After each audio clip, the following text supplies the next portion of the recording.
Hello बच्चों, welcome to JET Point. JET Point में आपका बहुत बहुत स्वागत है। अभी तक के लेक्चर में हमने वर्क एनर्जी थ्योरम के बारे में देखा था कि और उसके जितने भी बेसिक कॉन्सेप्ट होते हैं वो हमने सीखा था। वर्क एनर्जी थ्योरम का kinetic energy, potential energy, form of energy, conservation क्यों होता है, इस तरह के बातें हमने देखा था और बहुत सारे कॉन्सेप्ट और क्वेश्चन सीखा।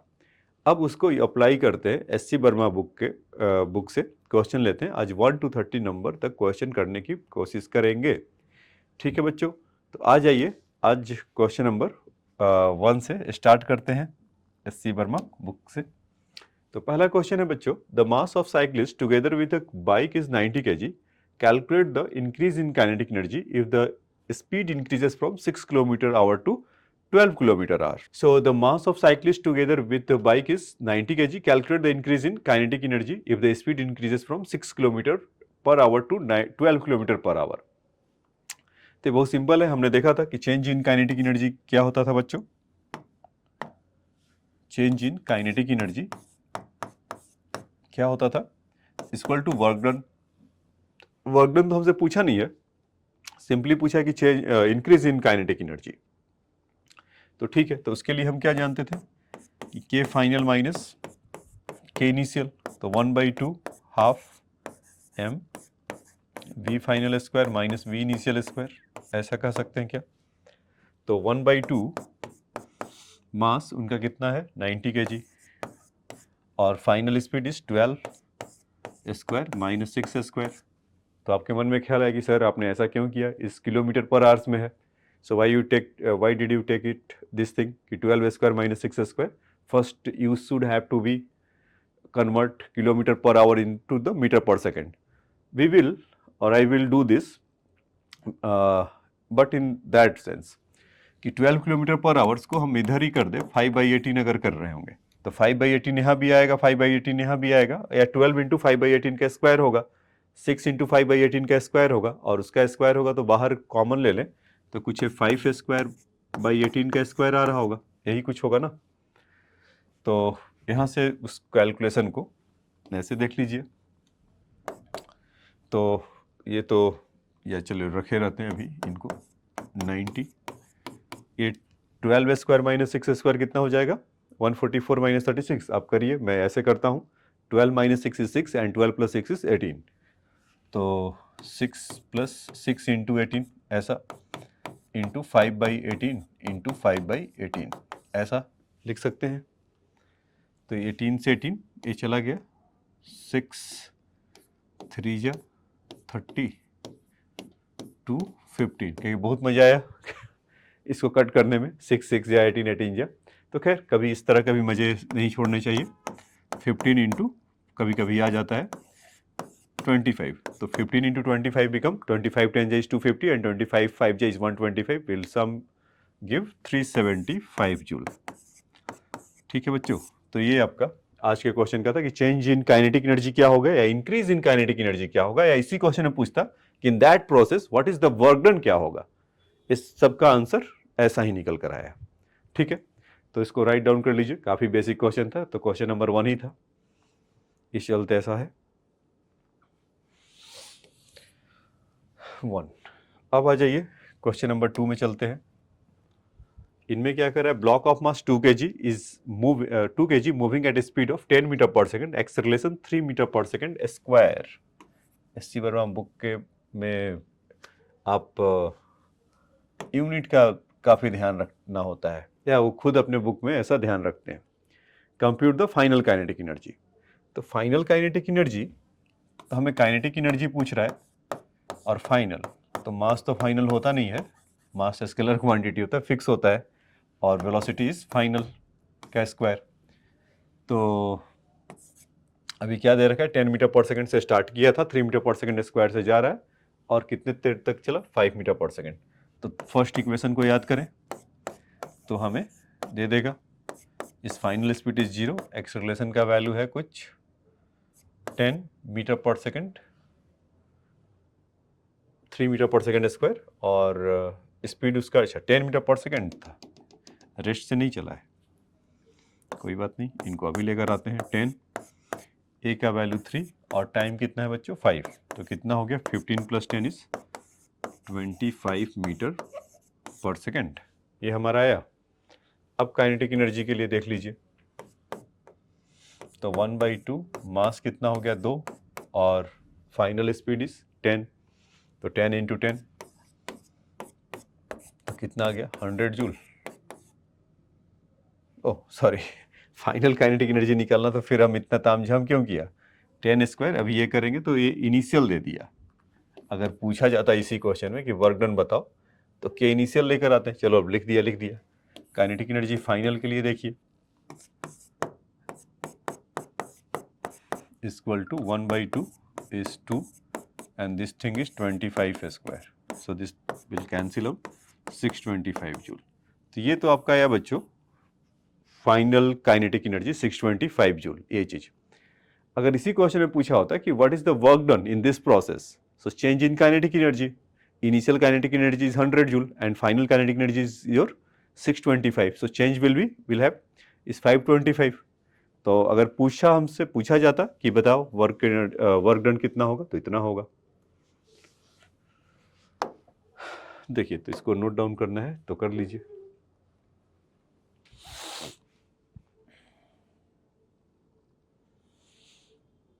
ठीक है, आ जाइए नेक्स्ट क्वेश्चन में आते हैं। A box is the pushed through the 40 meter across the floor offering 100 Newton resistance. How much work is done by the resisting force? तो क्या हो रहा है कि एक बॉक्स है और यहां से इसको ऐसा खींच रहा है, ठीक है। तो जब इसको ऐसा खींच रहा है तो रेजिस्टिंग फोर्स इधर काम करेगा और उसका वैल्यू कितना है 100 न्यूटन, और कह रहा है कि यहां से यहां तक कुछ उन्होंने 40 मीटर डिस्टेंस भी ट्रैवल किया है, ठीक है। तो कह रहा how much work is done. तो वर्क के बारे में आप क्या जानते थे कि वर्क का डेफिनेशन ये था कि जिधर हम फोर्स लगाएं उधर इसका डिस्प्लेसमेंट हो, यही था ना मतलब कि, और जितना भी फोर्स लगा रहे उसी डायरेक्शन में हो। तो बेसिकली एंगल कितना हो 0 डिग्री होना चाहिए आइडियली, और कुछ लोग नहीं मानते हैं, मतलब कि हमने फोर्स लगाया और कुछ फोर्स ऐसा भी होता है कि अब तुम किधर भी करो हम अपोजिट ही लगेंगे, is your friction. So friction और resistance force acting due to the sum any reason 100 Newton in the opposite of direction. So in question asking कि what is the work done by this resisting force, so you will do F D cos 180, क्योंकि वो आगे की तरफ जा रहा है तो रेजिस्टिंग फोर्स कितना होगा, पीछे की तरफ एंगल होगा 180 डिग्री। तो फोर्स कितना है बच्चों 100, डिस्प्लेसमेंट कितना हो रहा 40, और यहाँ से cos 180 डिग्री, तो cos 180 इज -1, तो कितना हो गया -4000 जूल, ऐसा,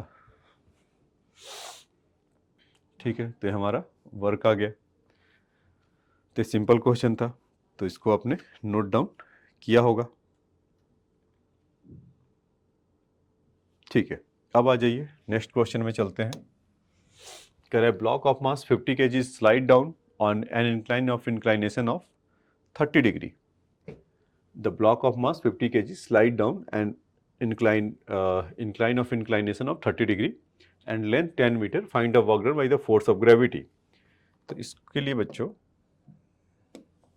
एक इंक्लाइन प्लेन बना ले ऐसा, और ये है कुछ 30 डिग्री का, यहाँ पर ऐसा कोई ब्लॉक है, तो ग्रेविटी के चलते पूछ रहा है वर्क डन कितना होगा, तो ठीक है mg ऐसा ले लेते हैं, और इसका ये वाला कंपोनेंट क्या होता था बच्चों, बोलो मनी मन, इज mg साइन थीटा। सो यहाँ पर mg साइन 30 हो जाएगा, और यहाँ पर ऐसे अगर करेंगे तो mg cos 30 हो जाएगा, ऐसा।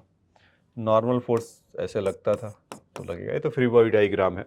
तो हमसे पूछा गया है कि find the work done by the gravity, इसके चलते। तो इसके दो कंपोनेंट है mg साइन 30, एक तो अलोंग द इंक्लाइन प्लेन जा रहा है, और इधर ही हमारा डिस्प्लेसमेंट कुछ हो रहा है, जितना भी उनको डिस्प्लेसमेंट होना हो, ये फोर्स ऐसे लगते हुए आ रहा होगा, तो डिस्प्लेसमेंट इतना ही हो रहा है, और कितना हो रहा है डिस्प्लेसमेंट इज 10 मीटर। तो वर्क हमें इसी के चलते मिलेगा, हम जानते थे ना, फिर से बता रहा हूँ कि डेफिनेशन में हमने क्या सीखा था कि वर्क डन जिधर आप फोर्स लगाओगे उधर ही अगर डिस्प्लेसमेंट हो, is your work done is positive, या उसके चलते मीनिंगफुल होगा। अगर उसके 90 डिग्री पर कोई है, जीरो वर्क डन। कूली वाला एग्जाम्पल आप देखते थे, सर पे वो बोझ लेकर चलते रहता था और mg उसका डाउनवर्ड लगता था, और वर्क कितना होगा इस शून्य, क्योंकि उन दोनों के बीच का एंगल कितना होता था 90 degree. So here mg cos theta will not contribute, or it will not take in our account while calculating the work done in the gravity, because this thing is this force is perpendicular to the displacement. So that is why the mg only there the along the inclined plane, or there the sine component in the along the plane will give the work done. So mg sin 30 is responsible for the work done due to the gravity. Mg cos theta will no any contribution in there the work done. So our work done will have,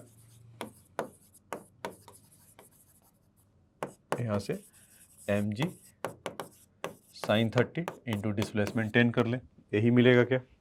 ठीक है। अब उसका मास कितना है बच्चों? 50 kg, तो यहाँ से हो जाएगा 50, g का वैल्यू 10, sin 30 इज हाफ और 10। तो g का वैल्यू अगर 9.8 अगर वो लोग ले रहे होंगे तो कुछ आपका कुछ शायद मिलेगा, मतलब यहाँ से 5000/2 इज 2500। अगर 9.8 लिया गया होगा तो 4900 होगा, उसका अगर हाफ करेंगे तो 2450। तो आप वहाँ से अपना आंसर को पहचान सकते हैं। ये तो हमारा दूसरे पार्ट का आंसर है। तो ये बात आपको समझ में आया होगा कि इसमें क्या कहा गया कि ग्रेविटी का मतलब वर्क डन था, तो ग्रेविटी के चलते नहीं करेंगे सीधा सीधा।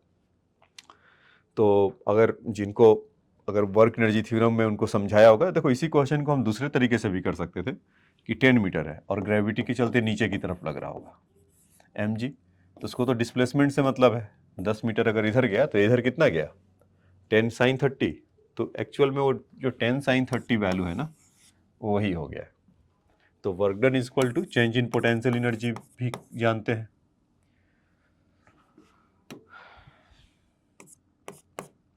तो उसको आप ऐसे भी देख सकते हैं कि डिस्प्लेसमेंट mg लग रहा होगा, mg फोर्स लग रहा होगा, डिस्प्लेसमेंट 10 sin 30, तो एग्जैक्टली सेम आएगा।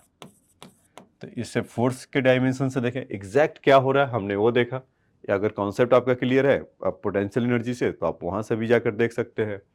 तो आपको अगेन वही सेम कैलकुलेशन के साथ कुछ 4900 इस पर कर देता हूँ। जी का वैल्यू 9.8 लेके चलो, तो दोनों चीज़ें बता दिया यहाँ से 2450 जूल। तो यहाँ जी का वैल्यू 9.8 लिया गया था मीटर पर सेकेंड स्क्वायर, और वहाँ जी का वैल्यू 10 लिया गया था। तो इसको नोट डाउन कर लीजिए। तो मैंने आपको बताया था कि SC वर्मा का जो हम बुक करेंगे, जो सॉल्व करेंगे, तो केवल आपको ये नहीं कि सॉल्व करके दिखाया जा रहा सॉल्यूशन है, एक्सप्लेनेशन है। आप इसको अगर करने के बाद या वॉच करने के बाद आपका पहले जैसा कॉन्सेप्ट नहीं रहेगा, आपका कब तक का कॉन्सेप्ट अपडेट हुआ रहेगा, और किसी भी क्वेश्चन को आप टैकल करने के लिए आपका दिमाग वैसे ही सोचने लगेगा। सॉल्यूशन में क्या है कि आपको सीधा मिला, आपने उसका खाना पूर्ति कर लिया, लेकिन यहाँ पर कि क्यों लगा कैसे लगा आपको पूरा एक्सप्लेन किया जा रहा है। ठीक है, नोट डाउन कर लो बच्चों।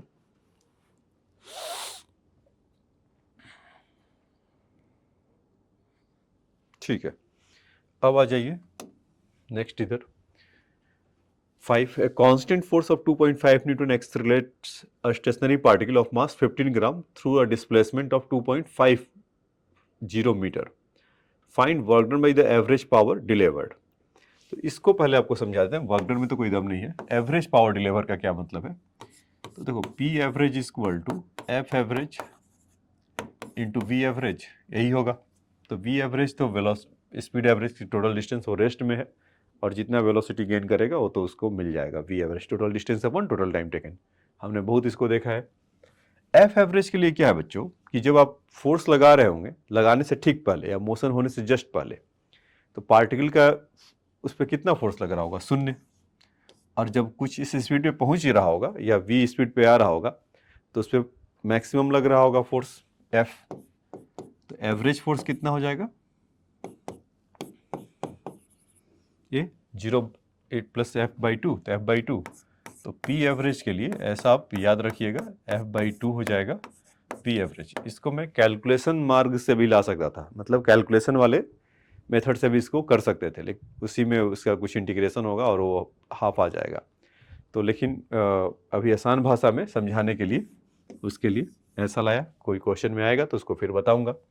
तो अभी इसको लिख लीजिए, P average equal to F by two into F average. ठीक है, अब देखिए वर्क डन अगर हमें निकालना है तो वर्क डन इक्वल टू कितना हो जाएगा, फोर्स कितना लग रहा है 2.5 न्यूटन, और उसके चलते डिस्प्लेसमेंट कितना हो रहा है बच्चों इस 2.5, तो कितना हो गया यहाँ से 6.25 जूल। ये तो हमारा वर्क डन हो गया।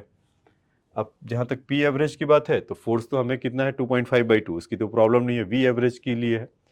तो वेलोसिटी कैसे है उसमें, चलो फोर्स लगा रहा है, मास गिवन है तो एक्सेलरेशन तो आ जाएगा, और उसमें डिस्प्लेसमेंट हो रहा है। तो थर्ड इक्वेशन के पास चले, V square equal to U square plus 2s, since से स्टेशनरी है तो ये वैल्यू तो 0 हो जाएंगे। फिर 2 एक्सेलरेशन के लिए उसका फोर्स कितना लग रहा है 2.5, और F equal to M A, तो मास से डिवाइड करते 15 ग्राम, 15 ग्राम का मतलब 10⁻³ ऐसा, और डिस्प्लेसमेंट कितना हो रहा होगा बच्चों 2.5 ऐसा। तो देखिए तो 2 इंटू 2.5 कितना हो गया 5, और 5 3 जाए ऐसा कैंसिल कर देगा, और 10⁻³ उधर गया तो 2500/3 आ जाएगा।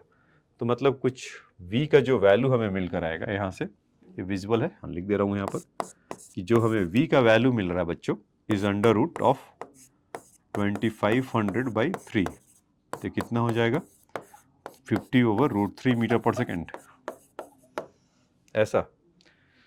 तो अब इसका p का वैल्यू यहाँ से लगा लीजिए, मतलब जो p एवरेज आपको जो लाना है तो कितना आ जाएगा f/2, f/2 इज योर 2.5/2, और v एवरेज कितना है 50/√3 ऐसा। तो वहाँ से कितना हो गया 125/2 तो 62.5, f इक्वल टू 62.5/√3 इतना वाट आ जाएगा। ठीक है, बहुतों का आंसर नहीं आता है ड्यू टू दिस रीजन कि वो f को f/2 मतलब उसका एवरेज फोर्स ना लेकर डायरेक्ट फोर्स ले लेते हैं, तो वहाँ पर सर पीटते रहते हैं कि आधा आंसर क्यों आ रहा है, आधा आंसर इसलिए आ रहा था क्योंकि वहाँ पर हमें f/2 लेना था, ड्यू टू एवरेज पावर पूछा था इसलिए। तो इसको नोट डाउन कर लीजिए बच्चों।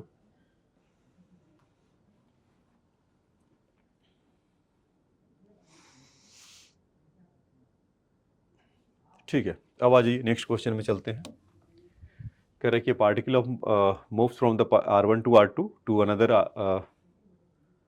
r1 से this r2 during the certain force f equal to 5 newton, this find the work done by the force. आपने एक चीज नोटिस किया होगा कि ये जो पोजीशन वेक्टर है उसमें भी उसका डिस्टेंस मेंशन्ड है, डिस्टेंस मेंशन है, तो इसका मतलब है क्या कि एस सी वर्मा सर अपने यूनिट्स के लिए बहुत पॉजेसिव है, तो और होना भी चाहिए। फिजिकल क्वांटिटी को जब तक आप यूनिट नहीं देंगे तो उसका मतलब कुछ भी हो जाएगा ना, कोई कहेगा डॉलर है, कोई रुपया है, समथिंग समथिंग। तो देखिए एक पॉइंट P1 है और दूसरा पॉइंट P2 कहीं यहाँ पर है, तो इसको मैं आपको थोड़ा फिगर ले लिया जाए,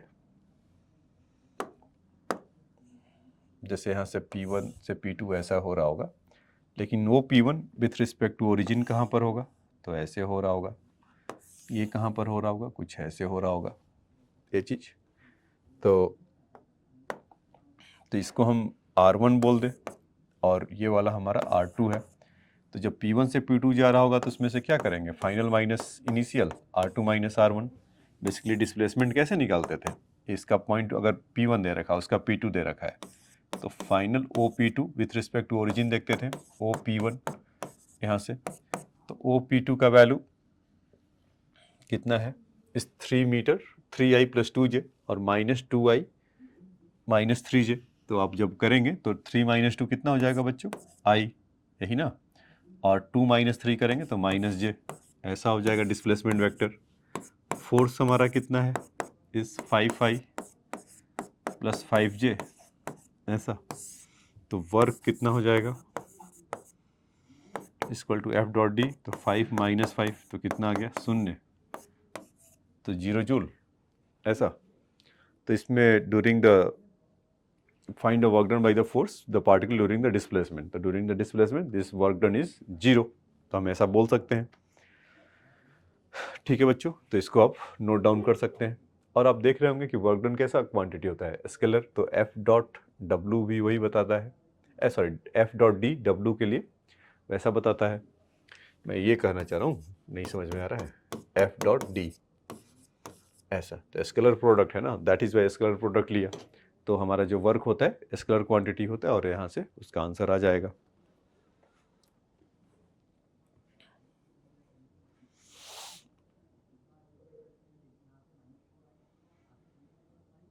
ठीक है, नेक्स्ट क्वेश्चन में आ जाइए।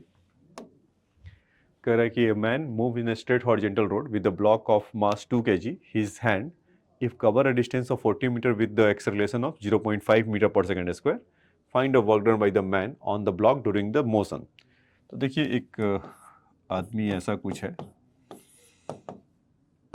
ऐसा इधर की तरफ ले जा रहा है और हाथ में कुछ ऐसा बॉक्स लिया है, तो अभी हाथ में बॉक्स लिया है और उसको लेके चल रहा है ऐसा ऐसा, तो उसमें ऐसा मत सोचिए ग्रेविटी के चलते पूछा जा रहा है, ग्रेविटी के चलते वर्क जो होगा इसके चलते 0 होगा, क्योंकि वो सब आपने पढ़ रखा था कूली वाला एग्जाम्पल, जैसा 90 डिग्री पर होता है, आदमी ऐसे चल रहा है, इन दोनों के बीच में 90 डिग्री है, तो इसके लिए नहीं पूछा है बच्चों। इस बार सर ने कुछ ऐसा किया है, बताया है कि अगर उस पर मास कितना है इज 2 kg और उस पर जब एक्सेलरेट कर रहा होगा 0.5 मीटर पर सेकेंड स्क्वायर से, तो फोर्स कितना एक्सर्ट कर रहा होगा, F इक्वल टू 2 इंटू 0.5, तो कितना आ जाएगा, 1 न्यूटन का फोर्स लगा रहा होगा, और कहाँ से कहाँ तक चला है, 40 मीटर तक चला है, तो हम यहाँ से वर्क निकाल सकते हैं क्या,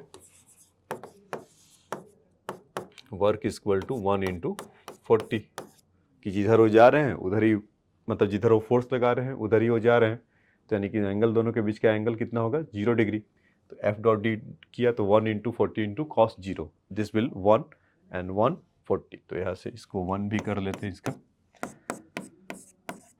तो कितना जाएगा बच्चों, 40 जूल। तो इस पार्ट का आंसर था।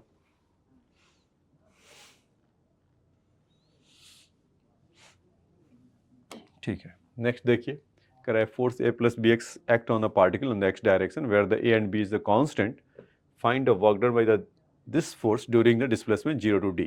ये तो बच्चों काफ़ी कॉमन हो गया होगा आपके लिए, क्योंकि अगर जो लेक्चर देखकर पीछे से आ रहे होंगे तो उनके लिए मक्खन की तरह है।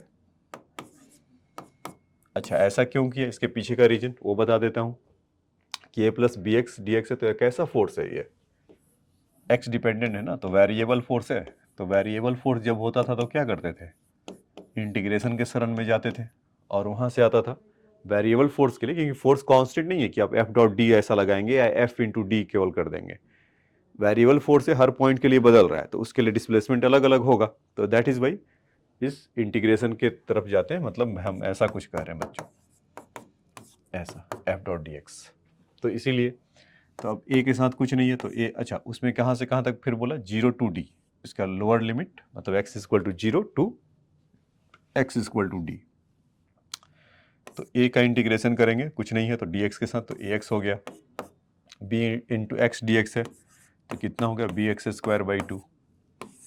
अब इसको यहाँ पर लोअर लिमिट और अपर लिमिट लगा लें, तो यहाँ से कितना हो जाएगा, upper limit A D mine plus x की जगह पे बी डी स्क्वायर बाई 2 ऐसा, और इसको 0 प्लस 0 ऐसा कर देंगे, तो कितना आ जाएगा, A D plus B D square, तो फाइनली वर्क डन कितना आया, A D plus B D square by 2। ठीक है, तो ये हमारा वर्क डन के लिए निकल कर आया। ठीक है, तो इसको लिख लीजिए या समझ ही गए होंगे। चलिए नेक्स्ट क्वेश्चन में आते हैं। कह रहा है कि block of mass 250 gram slide down the incline of inclination 30 degree with the speed, find a work done against the friction as a block slide through the 10 metre. ठीक है, तो आ जाइए, शेप ले लेते हैं, ये कुछ ऐसा है, 37 डिग्री, और क्या करें, the block of mass 250 slide down the incline of 37 with the uniform speed. Uniform speed है तो म्यू का वैल्यू कितना हो जाएगा, ये आपको पता था, mu equal to tan theta होता है, क्योंकि वहाँ से क्या होता है कि जो फ्रिक्शनल फोर्स होता है, या फिर वही डायग्राम में दिखा देता हूँ कि एम जी डाउनवर्ड लगता था और यहाँ से एम जी साइन थीटा, नॉर्मल फोर्स ऐसे होता था और यहाँ से एम जी कॉस थीटा ऐसे होता था, और फ्रिक्शनल फोर्स कुछ इस तरह से होगा। जब यूनिफॉर्म स्पीड होगा तो M G sine theta minus frictional force क्या होगा बच्चों, शून्य। तो यहाँ से हम बोल सकते हैं ना कि m ji sine theta is equal to frictional force, और एम जी sine theta into frictional force क्या होता था, mu into normal force. Normal force is here, is that is m ji cos theta. तो एम जी घर गए, तो mu का value is tan theta, इसको एंगल ऑफ रिपोज भी बोलते थे। तो उस केस में म्यू का वैल्यू तो दिया नहीं है, लेकिन हमने उसको लेकर आ गए। तो work done by the friction,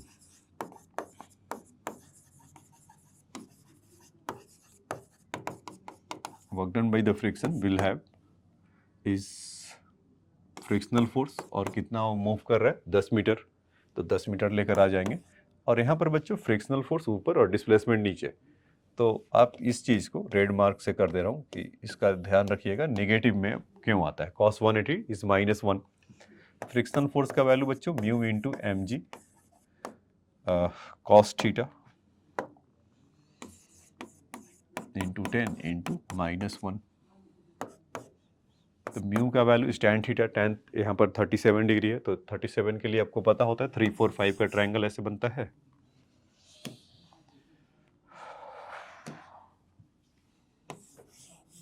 ऐसा 37 डिग्री, तो 3 4 5 होगा। तो म्यू का वैल्यू कितना हो जाएगा 3/4, और एम का वैल्यू कितना है बच्चों 250 ग्राम मीन्स 0.25, तो इसको 1/4 लिख ले, 0.25 को 1/4 ही लिख सकते हैं। और cos 37 इज 0.8, जी का वैल्यू 10 और ये -1 तो चल ही रहा है। तो यहाँ से इसको 8 बना देगा, इसको पूरे से कट करेंगे तो 2 हो जाएगा, और 2 से 2 इसको करेंगे तो 3/2 -1.5 जूल। माइनस क्यों, क्योंकि अगेंस्ट द ग्रेविटी काम कर रहा है, sorry not against the gravity, it is your against the frictional force काम कर रहा है, ड्यू टू दिस ना, थैंक्स टू दिस थिंग।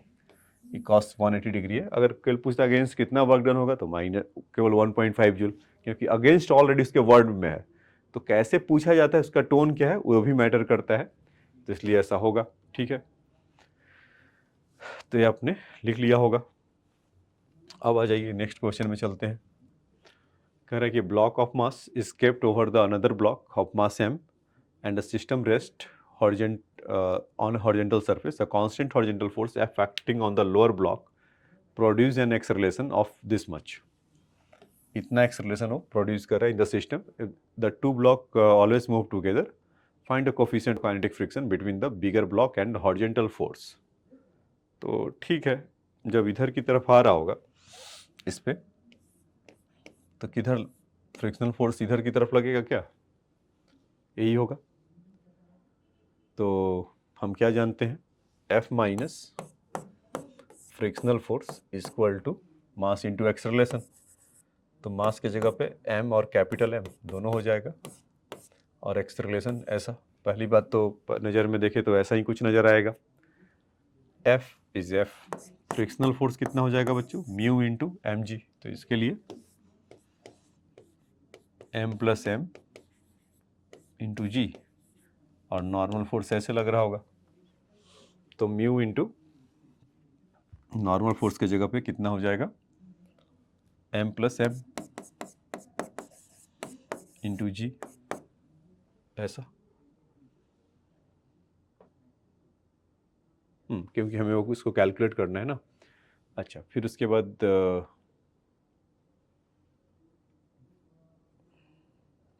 तो यहाँ से हमारा कितना आ गया, m प्लस एम, तो ये चल ही रहा है, कैपिटल M, ए का वैल्यू कितना है F upon 2 times of m plus capital M। तो ये दोनों कैंसिल हो गया।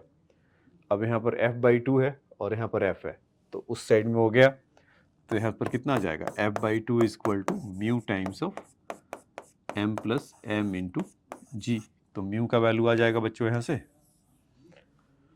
तो म्यू का वैल्यू यहाँ से अगर हम देखेंगे तो कितना आ जाएगा, यहाँ लिख दे रहा हूँ, F को इधर रख लेते हैं 2 m plus m into G, mu का वैल्यू आ गया कि find the coefficient of kinetic friction between the bigger block and horizontal surface, तो mu का वैल्यू आ जाएगा इतना। फिर करा कि B part, find the frictional force acting on the smaller block. तो देखो इसमें क्या हो रहा है कि ये चल रहा होगा, अगर दोनों साथ साथ जा रहे होंगे, क्वेश्चन में शायद वो मेंशन है पहले से कि block of M is kept on this rest on the horizontal, a constant horizontal force acting on the lower block produce the acceleration this the system two block always move together, ये always together जा रहा होगा, तो इसको move कौन करा रहा होगा, डायरेक्ट फोर्स तो लगा नहीं है, तो मूव कराने वाला, इसका फ्री बॉडी डायग्राम देखेंगे तो यही होगा, फ्रिक्शनल फोर्स उसको लेके चल रहा होगा उन दोनों के बीच का। डोंट नो तो इसको एफ डैश कह सकते हैं। तो एफ डैश का वैल्यू कितना हो जाएगा बच्चों इसके लिए, तो वाट एवर दो मास होगा उसका,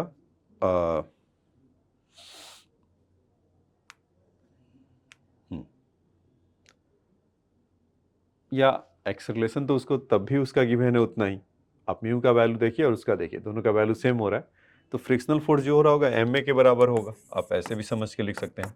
तो एम इंटू एक्सेलरेशन का वैल्यू एफ अपॉन, क्योंकि दोनों साथ साथ जा रहे हैं ना, तो एम प्लस एम आ जाएगा इंटू जी।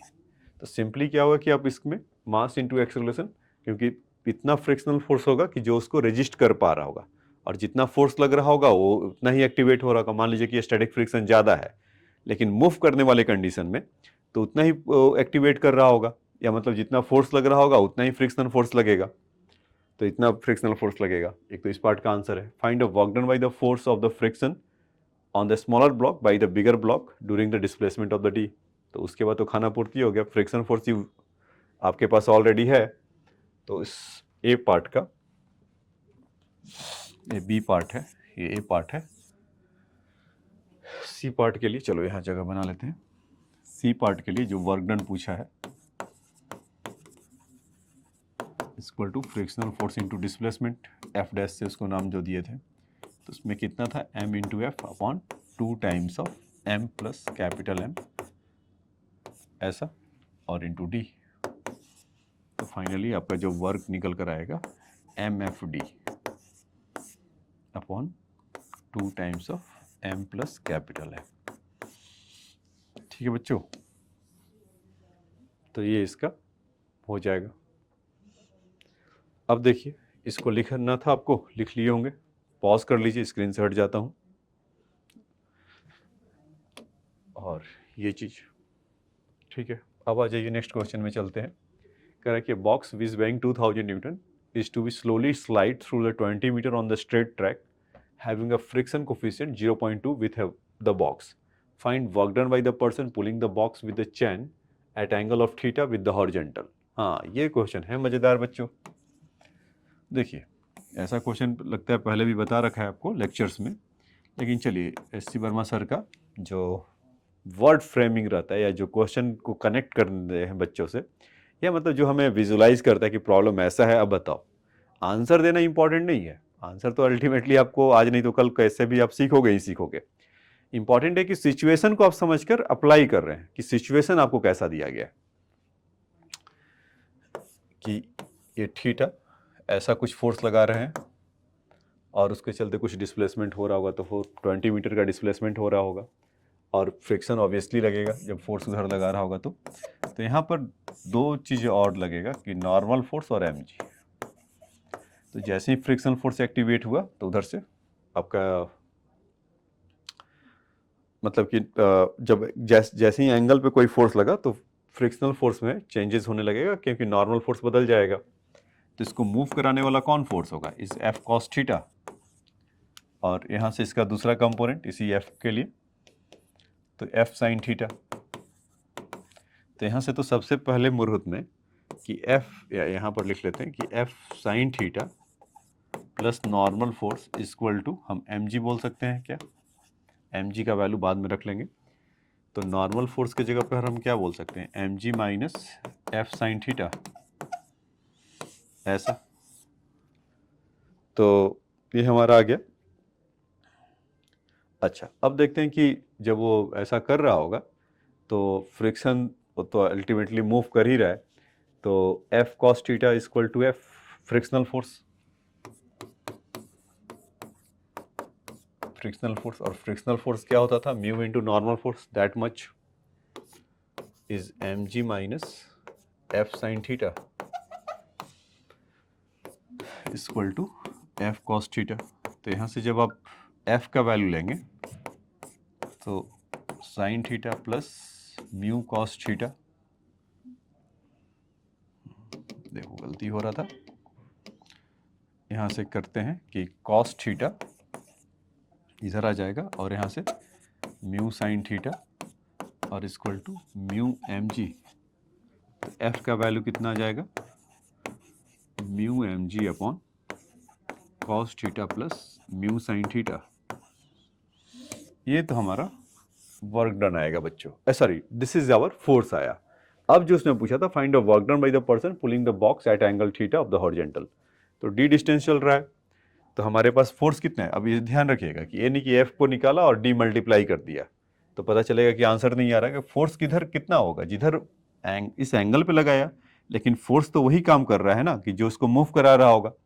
वर्क डन हमें उसी के लिए निकालना है कि जिधर हमने फोर्स लगाया उधर ही वर्क डन हो रहा है।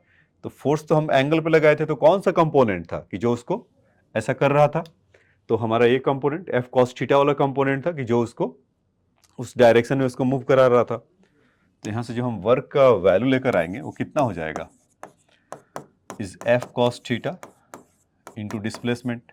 तो एफ के जगह पे कितना है, mu M G upon cos theta plus mu sine theta into D. तो ये कहानी है इसके लिए। अच्छा तो कॉस थीटा भूल गए, इस कॉस थीटा भी रहेगा, तो ये अपराध जैसा है कि आप नहीं भूल सकते हैं उसको। तो इसमें क्या होगा, कॉस थीटा को अगर कॉमन लेंगे तो दिस और यहाँ पर एक कॉस थीटा वो छोड़ते हुए जाएगा, कुछ ऐसा होगा ना। तो कितना आ जाएगा, mu M G T upon 1 plus mu tan theta, ऐसा। तो ये हमारा वर्क डन होगा। तो नोटेशन के फॉर्म में अभी इसका डेटा पुट करते हैं। म्यू का वैल्यू था कितना था बच्चों, 0.2। एम जी का रेडीमेड वैल्यू कितना था, 4000 2000। ये बोल रखा है ना वेइंग ऑफ द 2000 न्यूटन, तो ये हो गया 2000 न्यूटन एम जी। और डी डिस्टेंस डिस्प्लेसमेंट कितना चल रहा था, 40 मीटर 20 मीटर, तो 20 मीटर ये हो गए अपॉन 1 प्लस म्यू का वैल्यू 0.2 था इंटू टेन थीटा के ही फॉर्म में आंसर करना है। तो इसको 0.2 को क्या लिख सकते हैं, 1.5। इस डॉट को तो यहाँ से चलो 40 लिख लेते हैं, क्योंकि 40 नहीं बच्चों, वहाँ से डॉट तो खा जाएगा ना, तो 2 2 या 4 ना केवल, तो 4 हो गया। तो 2000 इंटू 4 8000 हो जाएगा, और 0.2 का मतलब 1/5, तो 5 ऊपर गया तो 5 हो जाएगा, और यहाँ से कितना हो जाएगा 5 प्लस टेन थीटा। तो यहाँ से कितना आ जाएगा, जो वर्क का वैल्यू आएगा इस 40,000 अपॉन 5 प्लस टेन थीटा, ऐसा। तो 40,000 upon 5 upon 5 plus tan theta. तो हमारा वर्क डन आया बच्चों। अभी उस क्वेश्चन में जो वर्डिंग ये बोला किया है ना, इसमें ये कि find a work done when the person has chosen a value of theta which ensure him to minimum magnitude of the force.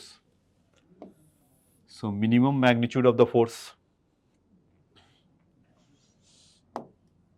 तो उसके लिए तो अभी हमारा जो वर्क था तो वही से डिसाइड होगा, क्योंकि डिस्प्लेसमेंट में आप कुछ कर नहीं सकते हैं। ये जो चीज़ है ना, ये म्यू या फोर्स जो भी हमने देखा था, ये चीज़ या मिनिमम, चलो इसी को ले लो। तो ये सब एम जी ये सब तो कांस्टेंट है ना, तो रहा यही ना,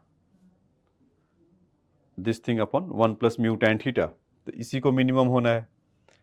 तो यहाँ से वर्क को मिनिमम होना है, तो पहले तो W लिख लें, या वर्क के जगह पे ऐसा प्रोपोर्शनल लिखकर उसको हटा कर लीजिए। तो वहाँ पर कितना जाएगा, 1 प्लस म्यू टेन थीटा ना, ये चीज़।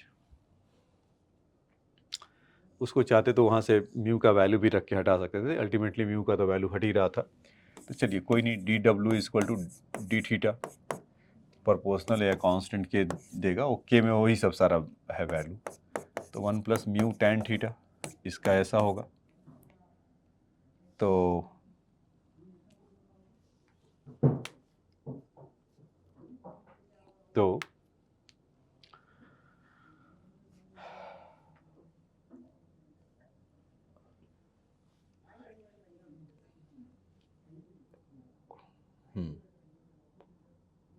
cos थीटा और इसका वैल्यू, तो इसको अच्छा होगा कि हम लोग ऐसे ही कर दें कि जो ये फोर्स था इसी को कर लेते हैं। उसमें क्या, find a work done when the person choose the theta for which ensure the minimum मैग्नी, ओ वर्क के लिए नहीं था, इसीलिए वो गड़बड़ आ रहा था, क्योंकि मुझे प्रॉब्लम ये हो रहा था कि जब मैं, या मतलब इससे मैं कन्विंस नहीं हो रहा था कि अगर मैं इसको करूं तो 1 प्लस इसका तो स्क्वायर है और अल्टीमेटली ये सब जीरो होने वाला था। तो देखो मैं क्यों रुक गया, तो mu into sec square theta ऐसा, तो अब सेक थीटा का वैल्यू इसमें कितना हो जाएगा, जीरो। तो उस समय तो थीटा का वैल्यू जीरो होगा तो मैक्सिमम फोर्स होगा ना, सो दैट इज वाई। तो इसीलिए मतलब ये नहीं, इसमें जो ये वाला गलत होगा, क्यों, क्योंकि जो क्वेश्चन में पूछा गया है उस पर वो मिनिमम फोर्स पे लगाया है। तो मिनिमम फोर्स के बारे में हम देखेंगे, जो फोर्स आया है इसके लिए निकालना होगा थीटा। तो आ जाइए इसके लिए थीटा निकालते हैं। एफ इक्वल टू कितना था बच्चों, ये mu M G upon cos theta plus mu sine theta.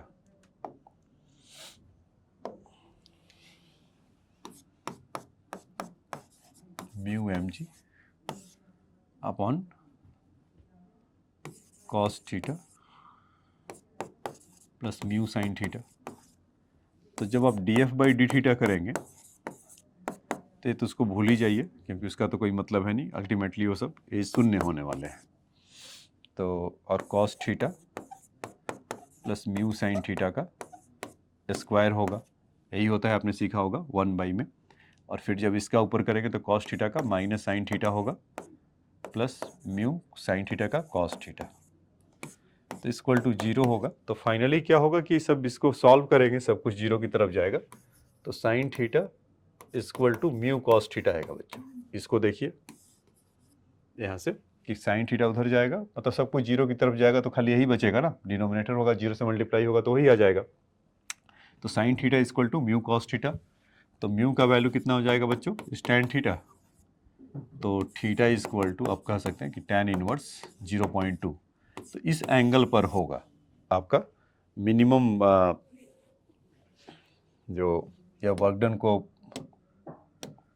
जो वर्ड था कि the find of work done when the person choose the value of theta the ensure is the minimum magnitude of the force. Minimum magnitude of force लगा रहा होगा तो इस समय के लिए होगा। तो अब यहाँ पर क्या था कि जो हम वैल्यू पुट कर रहे थे, या इसमें जो वैल्यू था हमें mu equal to tan theta, या tan थीटा का वैल्यू दूसरी भाषा में हमें कितना मिल गया, 0.2। तो आप उसको लगा लीजिए। तो यहाँ पर जब उसका सी पार्ट का आंसर होगा या बी पार्ट का आंसर है अपॉन 5.2, क्योंकि 5 तो है ही है और 4000, ये इतना होगा। तो आप कैलकुलेशन करिएगा, आपका आंसर मिलकर आ जाएगा। ठीक है बच्चों, तो ये तो इस पार्ट का आंसर था। अब देखिए नेक्स्ट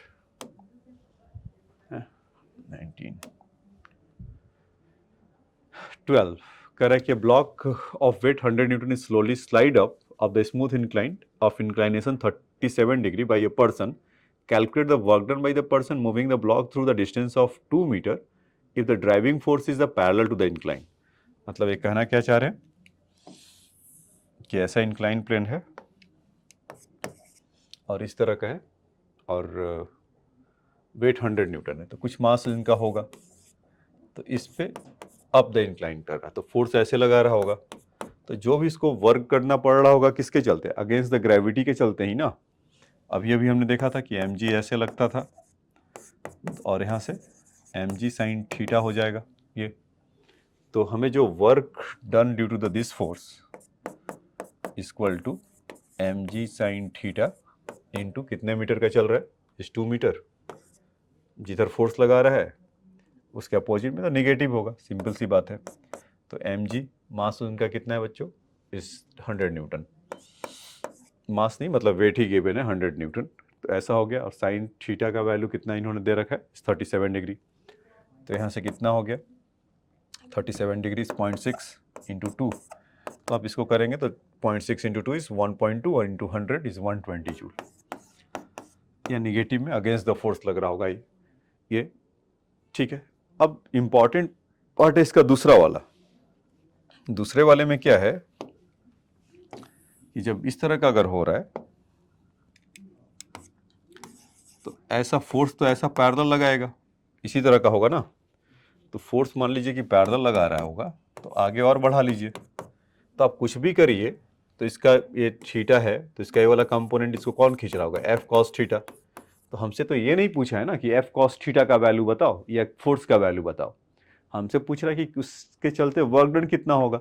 तो वर्क डन किसके चलते, against the gravity, calculate the work done by the person moving the block through the distance of this.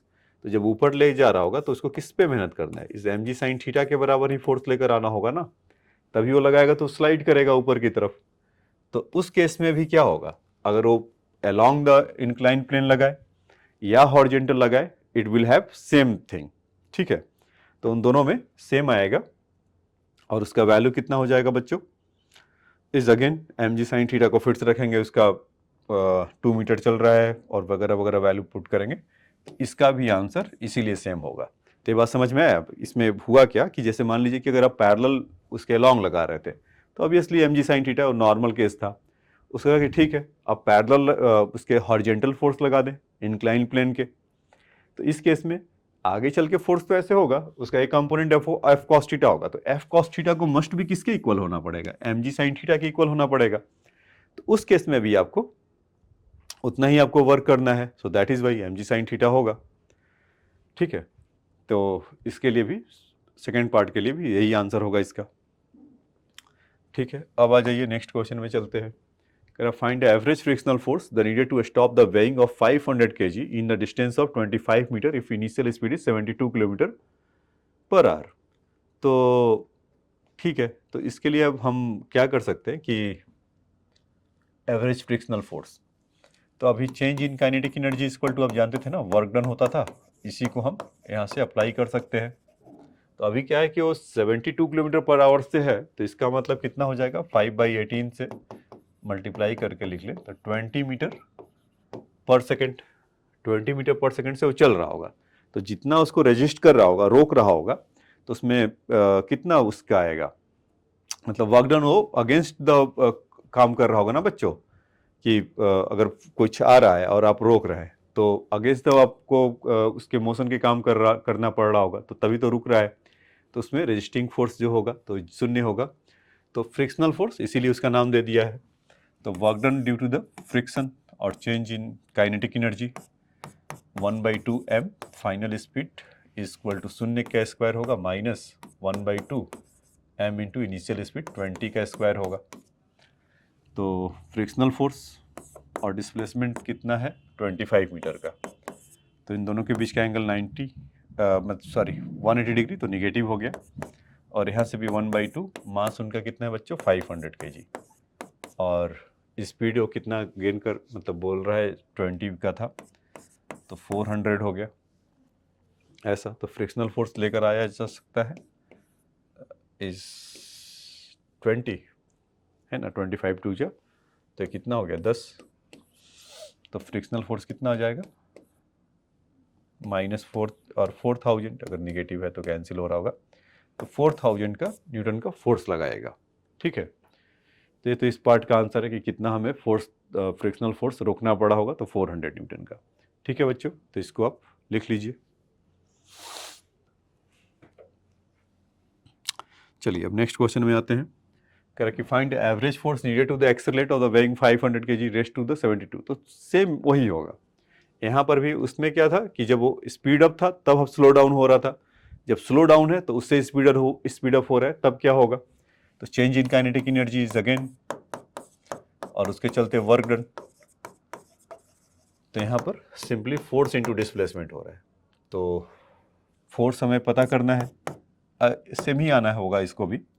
वहाँ पर फाइनल है, इनिशियल 0 है, तो डी का वैल्यू कितना है बच्चों 25, और 1/2 mv², अगेन मास उसका 500 इंटू डी इज 20 इज 400, 20 का स्क्वायर, तो फिर से वही कहानी 2010, तो कितना आ गया, F का वैल्यू इज 4000 न्यूटन। तो पिछले वाले में क्या था, रेजिस्टिव था तो निगेटिव 400 था, और यहाँ पर हमें उसको एक्सेलरेट अप करना पड़ रहा है। तो एक्सेलरेट अप करना पड़ रहा है, तो इसके चलते क्या होगा बच्चों,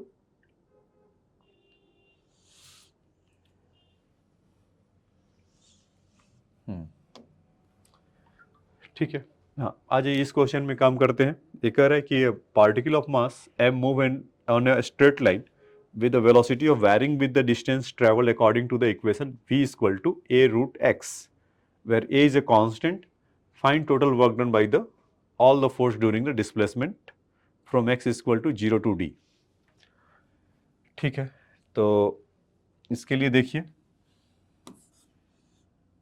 v is equal to a root x दे रखा है और हमसे वर्क डन पूछा जा रहा है।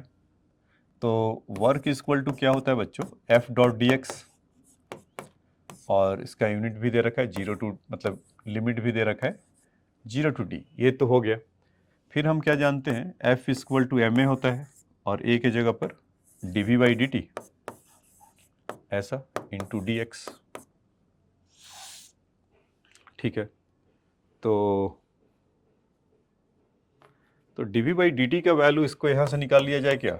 अगर dv बाई डी टी करते हैं तो a, इसमें जो दो तरह के जो बहुत डिफ्रेंसिएशन जिनको आता होगा वो फटाफट समझ जाएंगे कि रूट एक्स का डिफ्रेंसिएशन पावर कितना है, हाफ, तो आगे आ जाता है पावर 1/2 ऐसा, 1/2 एक्स 1 माइनस 1/2।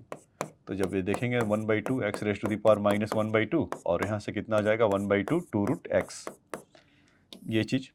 तो हम क्यों ना इसको जो रूट एक्स का डिफ्रेंसिएशन है तो यहाँ से क्या लिख लें डायरेक्टली 1/2 रूट एक्स। अब क्या होता है बच्चों कि अगर v with respect to x करते या v with respect to time होता तब तो चल जाता था, लेकिन ऑलरेडी x है तो x का भी अपना होगा differentiation dx by d T. जिनको यहाँ पर दिक्कत है वो अभी के लिए तो कर ले, जो मतलब क्या कहते हैं इंटीग्रेशन या डिफरेंशिएशन नहीं पढ़े होंगे तो उनको ये डिफिकल्ट लग रहा होगा, जो पढ़ लिए होंगे वो समझ रहे होंगे कि यस सर हाँ ऐसा लिख सकते हैं। तो dv बाई डी टी का रेडीमेड वैल्यू हमें क्या मिल गया यहाँ से, अच्छा dx by d T it self इस क्या होता है, v होता था, तो a 2 रूट एक्स और यहाँ से हमें v हो गया, और v का वैल्यू a रूट एक्स से अगेन गिवन है, तो a times of 2 root x into a root x, तो रूट एक्स कैंसिल हुआ, तो इसका dv बाई डी टी का वैल्यू कितना आ गया बच्चों, a स्क्वायर बाई 2। तो ये जो dv बाई डी टी दिख रहा था तो इसके जगह पर हम क्या लिख लें, इंटीग्रेशन में 0 टू d तो ये चल ही रहा था, इंटीग्रेशन ऑफ 0 टू d, इसको बढ़ा के आगे लिख रहे हैं m a स्क्वायर ओवर 2 और यहाँ से dx, तो ये सब तो कांस्टेंट है, फिर से तो बाहर आ जाएंगे, dx का इंटीग्रेशन कितना आ जाएगा x, तो ये विजिबल है ना, हाँ दिख रहा होगा, ठीक है। तो m a square over 2 dx का इंटीग्रेशन करेंगे तो कितना आ जाएगा x, तो x को upper limit minus lower limit d minus 0, तो m a square d by 2,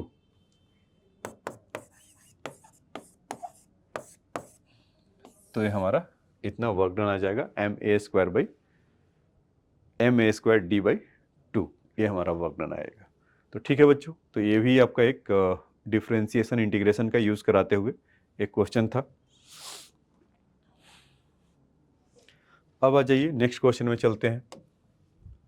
एक है block of mass 2 kg kept on the rest on incline plane of inclination 30 degree is pulled up the plane by the applying a constant force 20 newton is parallel to the incline. ठीक है, यहाँ तो खुलकर बोला है, force के बारे में बताया है, the force act on the for the 1 second the so that the work done by the applied force does not exceed the 40 joule. Okay, तो देखिए बच्चों ये तो इधर ऐसा बोला और एंगल उसमें 37 डिग्री बोल रखा है ऐसा, और इस पे अगर फोर्स ऐसा लगा रहा होगा 1 सेकेंड के लिए तो कुछ ऐसा मूव किया होगा। ये डिस्टेंस कितना होगा बच्चों, 20 न्यूटन का फोर्स लगा रहा है, तो मास कितना है 2 kg का।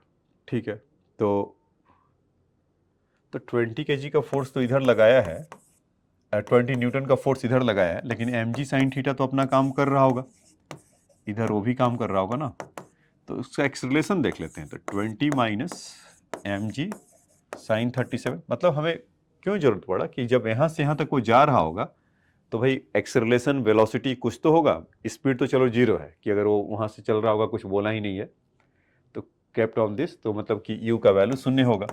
लेकिन जब वो फोर्स लग रहा होगा तो एक्सेलरेट कर रहा होगा, तो कितने से एक्सेलरेट कर रहा होगा, तो ये हमें लॉज ऑफ मोशन से ज्ञान की प्राप्ति होगा इसका ma। तो mg साइन 37, mg का वैल्यू हमें 2 है, 20 हो जाएगा, साइन 37 इज 0.6, तो 20 इंटू 0.6 कितना हो जाएगा बच्चों, 12 इक्वल टू 2a, तो 8 हो गया। तो a का वैल्यू कितना आ गया यहाँ से, 4 मीटर पर सेकेंड स्क्वायर, ऐसा, ठीक है। तो अब देखते हैं कि s इक्वल टू क्या होगा, ut plus half at square, 0 plus 1/2, first second के लिए बोला है कि 1 सेकेंड में वो कितना वो मूव करेगा क्या, तो एक्सेलरेशन 4 इंटू 1 का स्क्वायर, तो 2 से 2 कैंसिल हो गया, तो यहाँ से कितना आ गया, 2 मीटर, ठीक है। तो अब वो बोला है कि the find a work done by the force of gravity in a part, कि so that the work done by the applied force के चलते, तो फोर्स अप्लाइड फोर्स कितना है 20 न्यूटन, तो उसके चलते वर्क डन कितना होगा, बहुत से बहुत होगा तो 20 इंटू 2 ही मीटर चल रहा है, तो यानी कि 40 जूल ही होगा उसके चलते वर्क डन। तो यही हमें शो करने के लिए बोला था कि नॉट एक्सीड द 40 जूल, क्योंकि वो 1 मीटर ही चल सकता है, ठीक है बच्चों। तो ये बात आपको समझ में आया, तो इसको नोट डाउन कर लीजिए।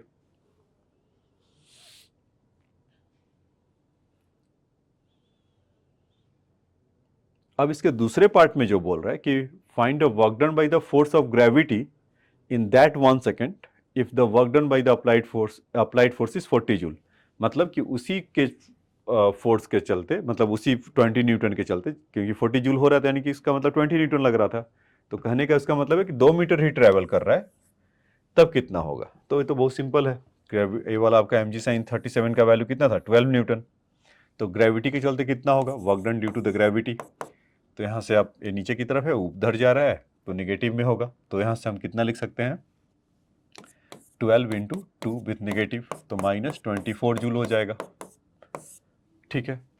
तो अब वो पूछ रहा है कि अब देखो काम तो बेचारे ने कितना किया, 40 जूल, ग्रेविटी कितना खा गया, 24 जूल, है ना। तो अब उसके पास जब काम किया, तो आपने देखा था वर्क एनर्जी थ्योरम में कि जब हम किसी पे वर्क करते हैं तो 2 तरीके से करता है, या तो कॉन्फ़िगरेशन चेंज करके, नहीं तो मोशन में आके।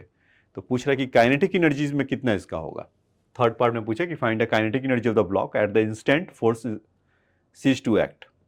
तो बेचारे ने फोर्स लगाया 20 न्यूटन से, तो उसके चलते 40 जूल से दिया भी उसको, लेकिन ग्रेविटी कितना खा गया, ग्रेविटी हमारा खा गया 24 जूल, माइनस 24 है, तो काइनेटिक एनर्जी कितना आया होगा बच्चों इसके चलते, work done due to the applied force and work done due to the gravity, यही दोनों हुआ ना। तो अप्लाइड फोर्स के चलते 40 जूल था और ग्रेविटी के चलते माइनस 24, तो काइनेटिक एनर्जी कितना आ जाएगा, 24 जूल। हाँ, इसमें पूछ लेता और कि बताओ कि उसके बाद स्पीड कितना होगा, कि जब ये कर रहा होगा ऐसा, जब वो ऐसा कर रहा है तो उसके बाद इसका स्पीड कितना हो जाएगा, ठीक है। तो उस केस के लिए आप उस यहाँ से बता सकते हैं। तो ठीक है बच्चों, आज के लेक्चर में इतना ही, यहीं पर इस वीडियो को समाप्त करते हैं। नेक्स्ट लेक्चर में जब मिलेंगे तो इससे आगे की तरफ बढ़ेंगे और इसके सारे क्वेश्चन करेंगे, तो घबराने की बात नहीं है, ठीक है। तो मतलब ये नहीं कि मैं यहीं पर छोड़ रहा हूँ, मैं 16 तक अभी बताया हूँ। नेक्स्ट वीडियो में जब हम लोग मिलेंगे, नेक्स्ट लेक्चर में जब हम लोग मिलेंगे, तो इसके आगे का और करेंगे, ठीक है। Thanks for your time.